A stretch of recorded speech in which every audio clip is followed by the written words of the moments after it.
Қазіргі күні оқушылардың сабаққа қызығушылығын арттыра отырып оқыту басты мақсатымыздың бірі. Мен сіздерді оқушылардың белсенділігін арттыратын тапсырмалар түрлерімен таныстырғым келеді.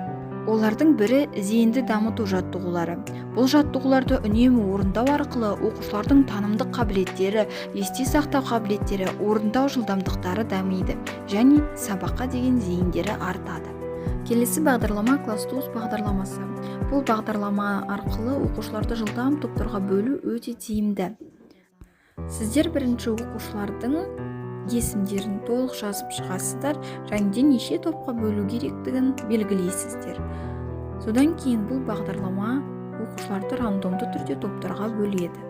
Келесі бағдарлама Learning Cups бағдарламасы. Learning Cups бағдарламасы арқылы біз көптеген қызықты тапсырмаларды құрастыра аламыз.